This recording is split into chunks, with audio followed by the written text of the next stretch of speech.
দুর্দান্ত ছন্দে ফিরেছেন ক্রিস্টিয়ানো রোনালদো। এক ম্যাচ পর জয়ের ধারায় ফিরেছে পর্তুগালও।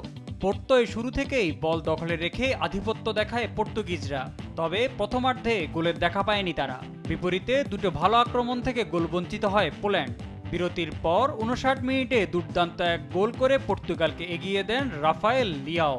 70 মিনিটে বক্সের মধ্যে পোল্যান্ড ডিফেন্ডারের হাতে বল লাগায় পেনাল্টি পায় পর্তুগাল। স্পট কিক থেকে বল জালে জড়াতে ভুল করেননি ক্রিস্টিয়ানো রোনালদো। 2 গোল হজম করে খেই হারায় পোল্যান্ড।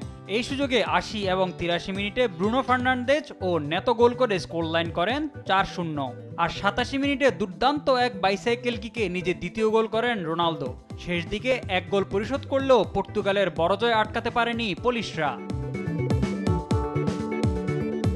অন্য ম্যাচে পার্কলেস স্টেডিয়ামে ডেনমার্কের বিপক্ষে 2-1 গোলের জয় নিয়ে কোয়ার্টার ফাইনালে উঠেছে আরেক জায়ান্ট স্পেন। শুরু থেকে ডেনমার্কের গোলপোস্টে একের পর এক আক্রমণ চালায় স্প্যানিশ ফরওয়ার্ডরা। 15 মিনিটে ওয়ারজাবালের গোলে প্রথম লিড নেয় তারা। বিরতির পর আক্রমণ পাল্টা আক্রমণে জমে ওঠে ম্যাচ। গোলের জন্য মরিয়া হয়ে খেলতে থাকে দুদল। 58 মিনিটে ব্যবধান দ্বিগুণ করেন পেরেজ, তবে 84 মিনিটে ইসাকসেনের গোলে ব্যবধান কমিয়ে ম্যাচ জমিয়ে তোলে ড্যানিশরা। তবে শেষ পর্যন্ত চেষ্টা করেও আর ম্যাচে ফিরতে পারেনি তারা। এদিকে হ্যামডেন পার্ক থেকে স্কটল্যান্ডের কাছে 1-0 গোলে হার নিয়ে ফিরেছে লুকা মদ্রিচের ক্রোয়েশিয়া।